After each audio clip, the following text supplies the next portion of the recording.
So கண்டென்ட்டை பற்றி நம்ம பார்த்தோம். இப்போ டெலிவரியை பற்றி பார்ப்போம்.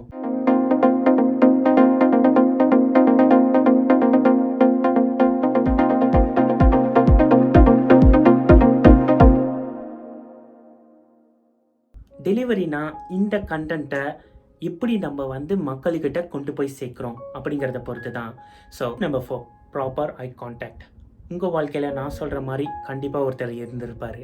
எப்படின்னா, அவர் பாட்டுக்கும் கண்டென்ட்டை சொல்லிக்கிட்டே இருப்பார். ஆனால் அவரோட கண்ணு மட்டும் ஆடியன்ஸை பார்க்காம மற்ற எல்லாத்தையும் பார்த்துக்கிட்டு இருக்கோம்.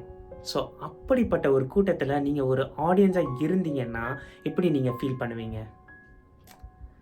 கண்டிப்பாக கவனிக்க மாட்டீங்கல்ல. ஸோ இந்த ஒரு பிரச்சனை வந்து நம்ம ப்ரெசென்ட் பண்ணும்போது நடக்கக்கூடாதுன்னா, நீங்கள் வந்து உங்கள் ஐபாலை வந்து உங்கள் ஆடியன்ஸை ஃபோக்கஸ் பண்ணியே வச்சுருங்க. இது வந்து நீங்கள் எவ்வளோ கான்ஃபிடெண்ட்டாக இருக்கீங்க அப்படிங்கிறத ப்ரொஜெக்ட் பண்ணும். அது மட்டும் இல்லாமல் அவங்களோட மைண்டை வந்து உங்கள் பக்கம் ஃபோக்கஸ்லேயே வச்சுருக்கோம். எப்படின்னா, நீங்கள் பேசும்போது சுற்றி முற்றி எல்லாத்தையும் பாருங்கள். அவங்க வந்து நம்மளை தான் பார்க்குறான், நம்ம அங்கேயே கவனிக்கணும் அப்படின்னு சொல்லி ஆட்டோமேட்டிக்காக அவங்கள கவனிக்க ஆரம்பிச்சிருவாங்க. Tip number 5, maintain your energy. So ஒரு சில ப்ரெசென்டர்ஸ் பேசி நீங்கள் கேட்டிருப்பீங்க. அப்படி இல்லாட்டினா அவங்க பேசினது உங்களுக்கு கேட்காம கூட இருந்திருக்கும். ஸோ நீங்களே யோசிச்சு பாருங்கள். இப்போ ஒருத்தவங்க ப்ரெசென்ட் பண்ணுறாங்கன்னா அவங்களோட வாய்ஸ் வந்து ரொம்ப லவுடாக, அப்படி இல்லாட்டினா காதுக்கே கேட்காத மாதிரி பேசுனாங்கன்னா உங்களுக்கு என்ன புரியும்? ப்ரெசென்ட் பண்ணுறவங்க டைமும் வேஸ்ட்டு, அதை கவனிக்கிற உங்கள் டைமும் வேஸ்ட்டில்.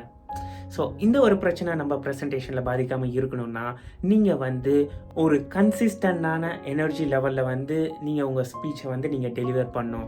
ஸோ இது வந்து எடுத்தோடனே வந்துடாது. அஃப்கோர்ஸ் நீங்கள் வந்து கண்ணாடி முன்னாடி நிறைய தாட்டி ட்ரை பண்ணணும். அப்படி இல்லாட்டா உங்கள் ஃப்ரெண்ட்ஸ் கிட்ட சஜஷன் கேளுங்க.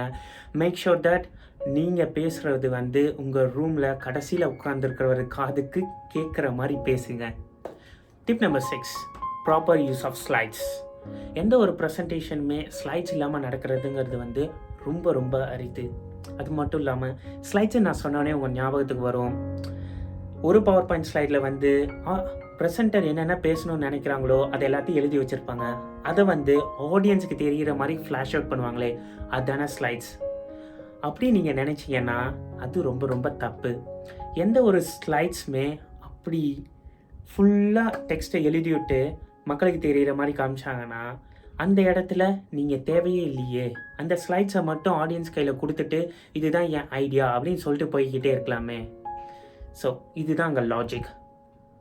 இந்த தப்பு நம்ம ப்ரெசன்டேஷனில் நடக்கக்கூடாதுன்னா நீங்கள் முடிஞ்ச அளவுக்கு உங்கள் ஸ்லைட்ஸில் வந்து டெக்ஸ்ட்டை கம்மி பண்ணுங்கள்.